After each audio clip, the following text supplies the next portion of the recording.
Hi students, in this session, I'm going to discuss about the arguments against profit maximization. Means you may call it as the demerits of profit maximization of any business concern. In the previous session, we covered the merits are the arguments in favor of profit maximization. Let us see what are the against things are the negative effects of profit maximization towards the company.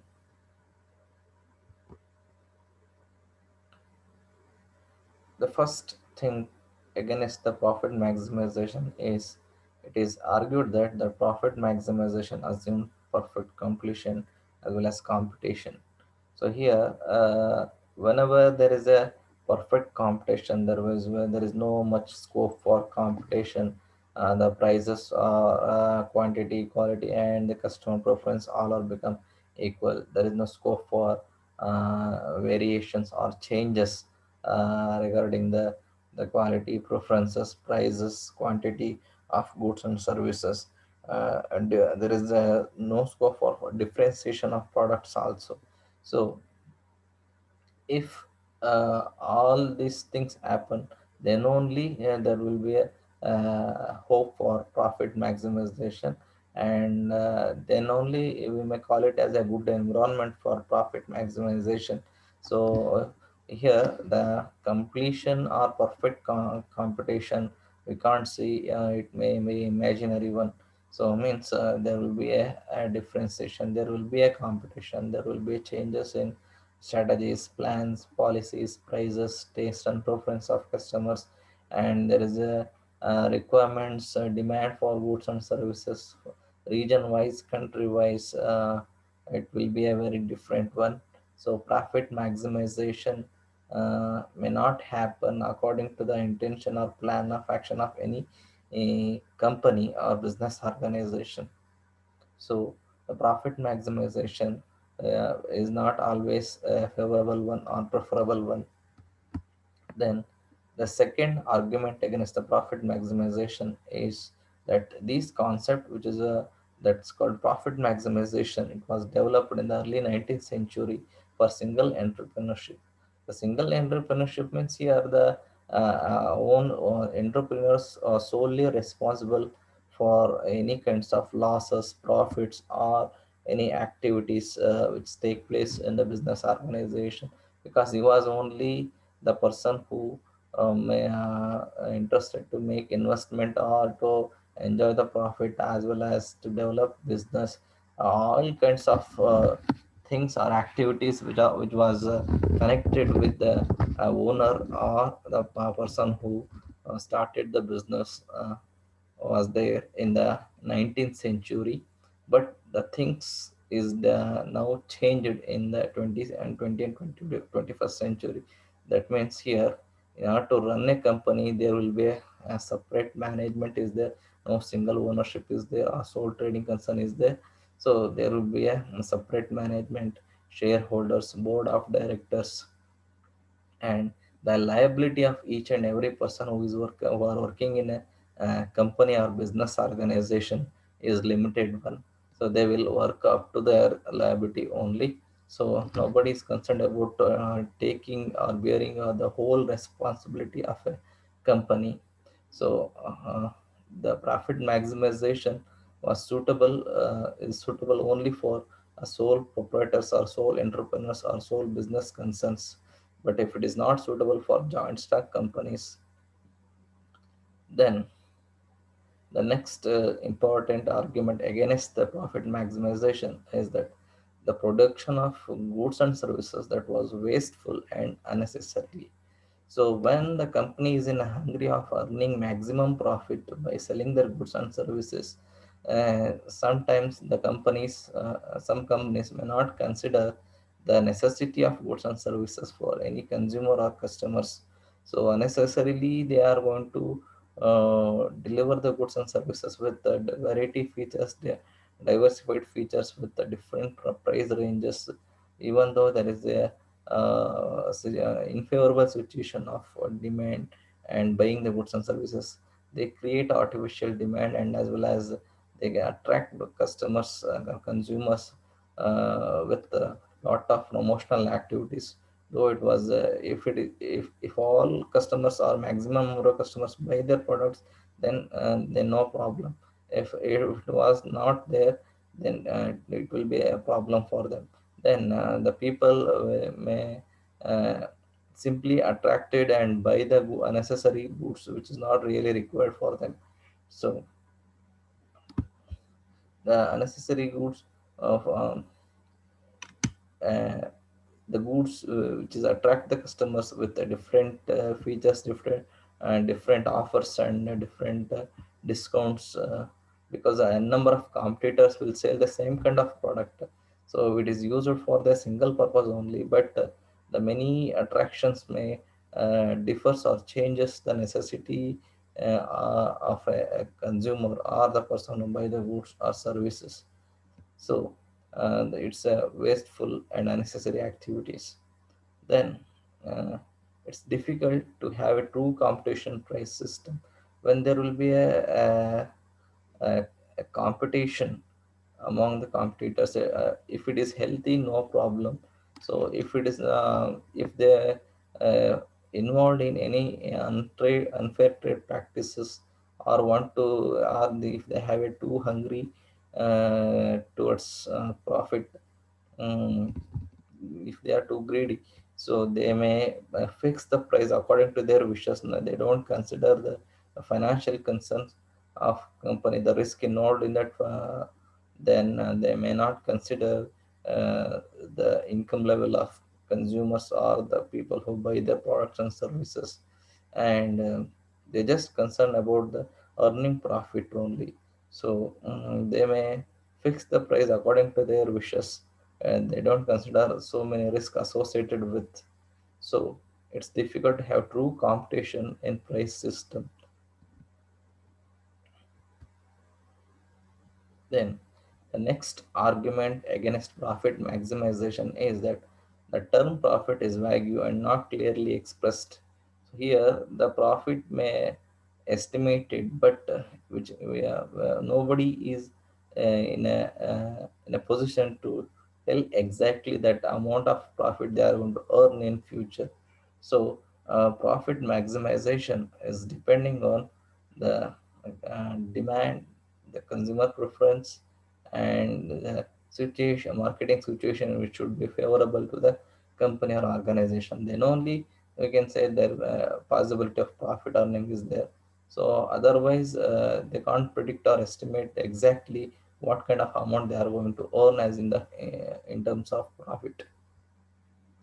Then the executive of any decision maker may not have enough confidence, because decision maker can take decision up to his level of skills knowledge, but even he or she don't know what will be the future is uncertain. So they may not predict exact the future happenings, because so many changes take place from time to time. So they may not be in a position to have enough confidence to tell that the company is going to earn that much of amount of profit, or what to call returns according to their estimations. Then the next argument against profit maximization is profit maximization ignores the time value factor. So here the money uh, may have value with different periods of time, but it's not the same. It will be different from one time to another time. So the value of money which is earned today may is more than value of money which is earned tomorrow. So or vice versa. So here the profit maximization ignores the calculations on the time value of money properly. So it may leads to the risk of bearing huge losses, or it may leads to a slowdown of sales, or it may lead to decrease in sales also. So the profit maximization do not consider the time value of money. Then the huge amount of profit attracts government intervention, so and as well as cutthroat competition. So if the company is in a position of earning more and more profit, the government may intervene or interfere in company activities means if they are earning profit with the fair trade practices, then no problem. Or otherwise, government may interfere it in terms of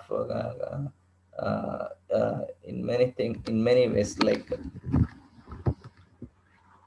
the government may investigate or may make inquiries, if the company, if government finds any faults or problems of or if the government company involved in any illegal activities, the government may cut down its all facilities given to the company, or as well as may force the company to stop business activities. Then if company earning more and more profit, may say there is a possibility of they entering the competition with the different cut routes or shortcut methods, like briberies, corruptions, hoardings, black marketing, duplication of products, unhealthy products. So many things will take place. So the hungry towards the profit maximization may leads to the cutthroat competitions, and as well as sometimes the government intervention also. Then the next argument against the profit maximization is a huge profit invites problems from workers. So means, so if the company earns profit regularly in an increasing mode, the workers may demand high salary and high fringe benefits, as well as the financial benefits from the management. So then it will be a big deal to the company to deal with the employees to making payments, as well as creating a good financial facilities, and providing a salary according to demand made by workers or employees. Then the profit maximization affects the long term. The profit maximization affects the long term liquidity of the company. So the company has to maintain its liquidity for the long time. So if it is possible, if the company earns sufficient profit, or if it is have a good profit reserves, then it's able to meet the liquidity of company business activities. So sometimes it has to meet day-to-day operations, sometimes it has to meet risk, sometimes it has to increase the values of products and services, stocks, employees numbers, machineries, as well as it has to make change some organization structure or plans sometimes. For all this, it needs sufficient liquidity.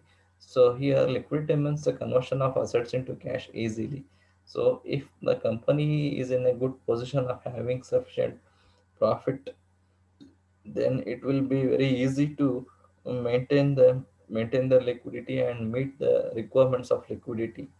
But otherwise, if it is in a declining mode, or if the company don't have a sufficient profit reserves with them, it will be a problem for them to meet the liquidity requirements for a long time. For a short term, there is no problem, it will be solved. So if the company have a long term objective or goal, then it will be a difficult time for them to meet the liquidity requirements of company. Then the profit maximization gives some immoral activities. It leads to a number uh, uh, leads the to make company involved in corrupting activities or practices. So in order to achieve the profit maximization goal, so they may fix the unfair prices, or they may produce the goods and services which is harmful to the society, or they may deliver the low quality goods at high prices, or they may involve in unfair trade practice and an unhealthy competition with the competitors. They may avoid taxes, or they may involve in any illegal activities to earn the profit maximum to the maximum level. So all these things happens when they are hungry with profit maximization, or if they concentrate only on profit maximization. So there is a possibility of immoral, and it leads to a number of corrupt practices. So after discussing all this uh, against points or things against the profit maximization, we can conclude this session with the rewinding all those things like the profit maximization not only creates some facilities or benefits, but at the same time there is a possibilities and threats for the company in the form of problems like the company may treat their employees unequally or treat its stakeholders unequally. So it has to deal with different people with different approaches.